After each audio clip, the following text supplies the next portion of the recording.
On September 19, 1992, in the Belango State Forest in Australia, two runners found a partially covered dead body. During the police's investigation, they found another body less than 100 feet away. One had been stabbed more than 10 times, and the other had been shot so many times that the police believed that it had been used for target practice.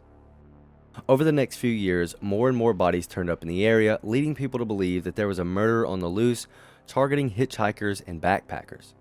Find out who the backpack killer was by listening to this episode of the TM Podcast.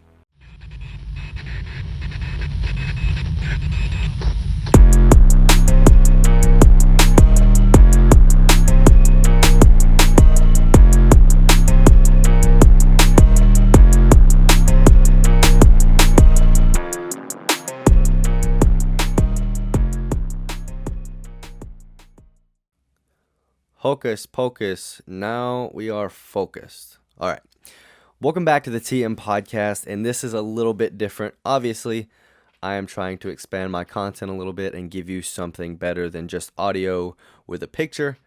I know it's still going to be kind of boring. You're just looking at my face. Maybe I'll throw some stuff up there on the screen and see what happens. But anyways, I hope you had a good week and a good start to the year. I just wish that it was summer already. I'm tired of the Alabama winter, where it's 60 degrees, then 20 degrees, and then it's snowing, and then tornadoes and whatever. So I've been sick for about a week, and it's probably because of the weather, but I can finally speak, so here we are. By the summer, I hope I can have some merch up that you guys can wear to festivals or vacationing to let everybody know that you're listening to the TM Podcast. Anyways, since Australia has been on my mind and all over social media because of the fires and things going on, and also, they are the second highest listener group to the TM Podcast, believe it or not. Second, obviously, to the United States, if you listen to my year in review episode. And I did a little bit of digging, and I found out that the most well-known or famous, whatever you want to say, serial killer in Australian history seems to be the backpack murders. And I apologize in advance for any mispronunciations that I may have, or just the amount of edits I'm probably going to have to do, because I am not good at video editing yet, and I hope to just kind of jump in and do this so that I get better and can provide a little bit of better content. We'll see how it goes. I don't know. Here we go. When you think of backpacking, you probably think of the Grand Canyon or the Appalachian Trail, and that's probably because most of social media nowadays is some young kids that you don't even understand how they got there, parading through the Grand Canyon, Appalachian Trail, all over the place, parachuting, some things you don't even understand. But if you were a young, relatively in-shape adventurers in the late 80s or early 90s and were wanting to do something that was big, that didn't cost too much money, then you probably wanted to go to Australia. Stories of tourists flying around Australia, backpacking across the continent by hitchhiking or just trail walking were popular and even encouraged. What better way to find yourself than to go to one of the most beautiful places on the planet and be around what everyone seems to believe to be the nicest people in the world? Now, if you're from Australia, you're probably thinking, Travis, 80s and 90s, backpacking is still insanely popular today. And yes, it is. And it's still far cheaper today to go to Australia and hike around than it is to go to most of the other places. And now is probably the safest time to do it. But if you were lucky enough to make it there in the early 90s, you were probably at least a little stressed out. Your parents probably told you about the horrors of hitchhiking and the worst case scenario possibilities. They probably told you about Trudy Adams, a woman who went missing in the late 70s after hitchhiking back from a dance and was never seen again. They probably told you about the sheer number of missing persons related to hitchhiking and how crazy people can be. And you would have probably told him not to worry, all while the thought of that scenario played over and over in your head as you stood on the side of the road in a country that you'd never been to, hoping that whoever stopped to pick you and whoever you linked up with was a nice person. You see, by this time, local authorities had already strongly encouraged backpackers and travelers to pair for safety. It was pretty common for very large groups of strangers to meet up and pick buddies to join them along their journey. This practice is still happening today, but then it was a way to ease the mind of worried travelers. For the most part, it worked. But for a few unlucky people, it didn't keep them from meeting their unfortunate fate at the hands of who would be later known as the backpack killer. On September 19, 1992, two runners were making their way through the Belango State Forest. They were traveling down some paths that didn't usually have much traffic when they discovered a body lying partially in the woods. They immediately alerted authorities, and they were there within the hour. In their investigation, they also discovered an additional body less than 100 feet away. As stated in the beginning of this episode, one victim had been stabbed more than 10 times, and the other was shot so many times that the police legitimately believed that they had been used as target practice. Using dental records, they determined that the victims were Caroline Clark and Joanne Walters, both in their early 20s. They were last seen in April of the same year and had been reported missing almost immediately. The next year, in October of 1993, a man was scavenging for firewood in his camp when he discovered bones in a densely wooded area of the same forest. The remains revealed that one of the victims had been stabbed at least 8 times in the spine, back, and chest. Other victims' remains showed signs of being severely beaten, as there were skull fractures, a broken jaw, and knife marks on the back and forehead. The police determined that the bones belonged to a couple named Deborah Everest and James Gibson, who were both 19 years old at the time of their disappearance in 1989. The camera of James had been found in the initial missing persons investigation in 1989 over 75 miles away. So the police knew that either they had trekked an amazing distance before being attacked or they had hitchhiked to get there. That meant that someone had either seen them and not spoken up, or the person who had given them that ride was responsible for their death. A month later in November, another body was found. This one had a minimum of 8 stab wounds as well, in a similar fashion to one of the previous bodies. This victim was determined to be 21-year-old Simone Schmidl, and I apologize if I pronounced that wrong, I believe it's German. She had went missing in early 1991. Only 3 days later, the police discovered 2 additional bodies in shallow graves around 160 feet apart or 50 meters. One had been shot in the head multiple times and the other was completely decapitated. They never found the head of that victim. The bodies were later determined to be that of Gabor Nujabar and Anja Habshid, who had been missing since 1991. At this point, the New South Wales Police Force had set up a task force that included more than 20 detectives and analysts and many other members of law enforcement. They had essentially no leads to go off of in the beginning, but these guys absolutely did not fuck around and immediately began analyzing what roads and paths would have had to have been taken to bring these bodies to this part of the forest. They offered a reward for any information and put out warnings urging international backpackers to stay away from the Hume Highway because so far all of the victims had been from different parts of the world and would have had to have been picked up somewhere along that path. They determined that whoever was responsible had to be a local with an off-road vehicle. No stranger would be able to navigate the forest to the drop sites without getting lost or at least being seen.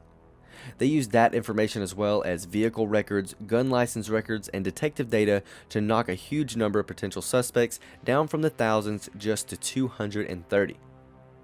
After some further digging, they knocked that number down to a more manageable 32. They did this by ruling out a female suspect based on the evidence of sexual assault on some of the female victims.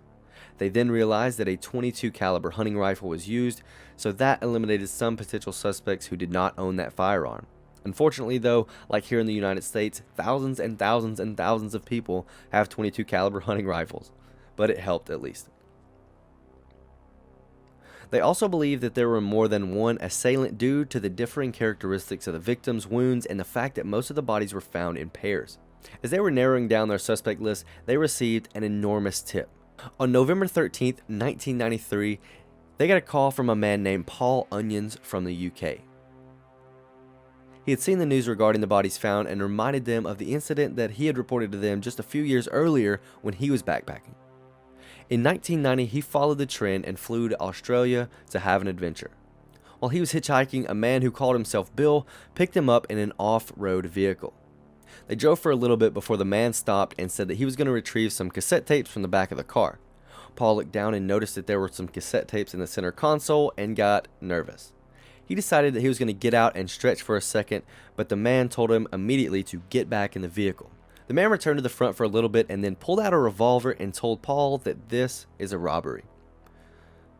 Paul immediately jumped from the car and took off running. The man shot at Paul several times but missed. Paul frantically tried to flag down passing cars, but no one stopped, so he decided that he was just going to step in front of a car thinking either they're going to stop or they're going to hit me. Lucky for him, a woman named Joanne Berry saw him and stopped. They sped off, and Paul described this man and event to the police. Paul didn't know it, but the area that he fled from was uncomfortably close where the bodies of Caroline and Joanne would be found a few years later.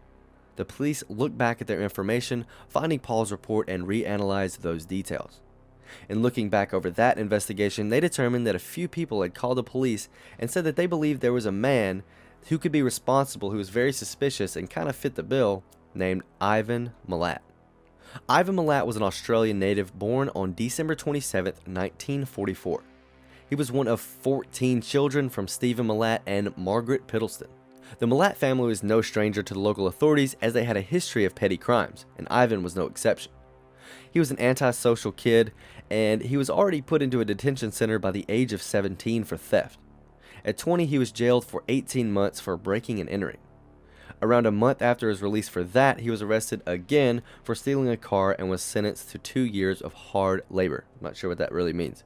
It didn't get any better from there as he was arrested again at 23 for theft. In 1971, he would progress even further into the criminal lifestyle by abducting two 18-year-old hitchhikers. He raped one of them before they were able to escape to get help. While he was waiting for trial for that case, he was apparently involved in some more robberies with his brothers. I'm not sure how he was able to be out and about after being arrested for kidnapping and rape, but I'm assuming he bailed out somehow. He then faked his own death and fled to New Zealand. He eventually came back to visit, and of all people, one of his brothers tipped off local police that he was back in town, and he was arrested. He somehow got off on the robbery and rape cases and went back to living a normal life in Australia. He started working as a trucker in 1975, and shortly after that, he met a girl who was pregnant with the child of one of his cousins. There are differing stories of how that came to be, but they did get married.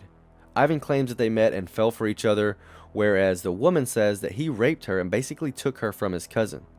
And if you see any of the interviews from this cousin, the guy is still pissed off about it. There's a story about him pulling a gun and wanting to shoot and kill Ivan, but backing out at the last minute. It's an incredibly strange story either way, but we'll stick to what we know is true. And what that is that he was immediately abusive and controlling. Over their entire marriage, he constantly berated her and didn't allow her to even leave the house without permission. Fortunately, she was able to leave him in 1987 and officially divorce him in 1989. So needless to say, he was an incredibly shitty person and shot directly to the top of the police's suspect list. They discovered that he had sold his off-road vehicle shortly after they started announcing that they were finding bodies in the forest. People had been questioned about Ivan, and they all seemed to say that he had an obsession with weapons and was just an overall shitty guy. One of his brothers, Bill, even said that Ivan would often use his name to try and purchase vehicles or for work or other random things. To be absolutely sure they had the right person, they asked Paul Onions to fly it back out to Australia and help identify the person who had tried to rob him a few years ago. He flew out and immediately identified Ivan Milat as the person who pulled the gun on him. With all this information finally lining up, the police decided Ivan Milat was their man and moved in to arrest him. Due to his obsession with weapons, they decided to go all out just to be safe. They surrounded his house with armed officers on May 22, 1994, and arrested him with really no issue. In the search of his house, they discovered several guns, including one that matched a .22 caliber casing that they had found at multiple crime scenes. They also found foreign currency and several personal items of confirmed victims to include camping equipment, clothes, and cameras. The police also searched several of his family members' homes, as it was suspected that he either had an accomplice or that his family would be hiding evidence for him. All in all, 24 weapons were seized and many more personal items of victims were found. The family members said that any of the items that police found that belonged to any victims were actually given to them as gifts by Ivan. Ivan argued in court that it wasn't him but someone else in his family was setting him up. Most of his family took the stand, providing solid alibis during the time of the murders, whereas Ivan could not and was off work for the time that the murders were suspected to have occurred.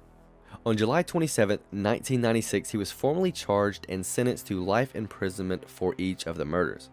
He was also charged separately for the attempted robbery of Paul Onions.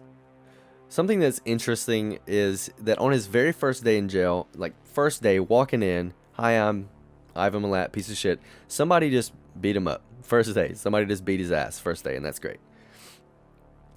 In 1997, he attempted to escape prison with another inmate named George Savas.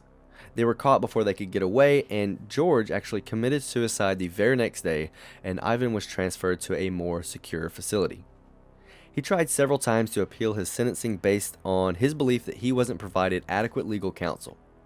The Court of Appeals denied his attempts, but he didn't stop trying.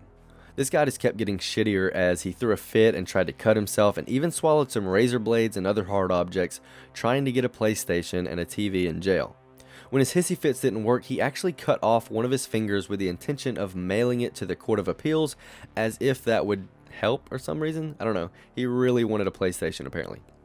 In 2019, he was diagnosed with terminal esophageal cancer, which I hear is terribly painful and the worst way to go. If only there was a way to transfer things like that from our loved ones to shitty murderers so that they didn't have to hurt, that would be perfect. On October 27, 2019, he finally died from the throat and stomach cancer. Before he died, he had sent a letter to his family requesting that the government pay for his funeral, to which they said, hell no. I think they should have just thrown him out with the regular trash, but lucky for people like him, people like me don't make those decisions. The police believe that he was responsible for far more than the 7 murders that he was convicted of. There are far too many that they suspected for me to even name. Apparently several bodies have been found in the forest, but unfortunately they did not have enough evidence to link those bodies to him directly. In 2005, one of Ivan's lawyers made a deathbed confession that he believed one of Ivan's sisters, Shirley, had been an accomplice in at least one of the killings. Unfortunately, Shirley was already dead by that time, and Ivan maintained his innocence. There are a few other post-conviction statements from family members implicating Ivan in many other crimes, to include the shooting of a taxi driver where someone else was convicted, but they were not able to provide enough evidence to add those crimes to Ivan's sentencing before his death. Believe it or not, some of his family actually believe that he was completely innocent and framed by the government. They say that the government pinned the charges on Ivan so that people would think that Australia was safe enough to continue spending money on tourism, and so that the Olympics could be held there. I'm not sure. There's a couple of videos online from one specific family member saying that, but it's kind of hard to follow and it doesn't really make that much sense. I personally side with the police in the belief that his list of victims extends beyond the 7 that he was convicted for. I also didn't think that he always acted alone. I obviously don't have any real evidence to that, but with the difference in some of the victims and the local opinion of his family and him specifically, I think at least a few of the crimes that he committed, he didn't do alone. But what do you think? Let me know in any of the posts on this episode or messaging me directly at tmpodcast19@gmail.com. If you'd like to decide what content that I cover or have access to some exclusive perks, head on over to patreon.com/thetmpodcast and become a member of the Patreon community. On a positive note, I think it's great that so many people are donating to help Australia recover from the fires.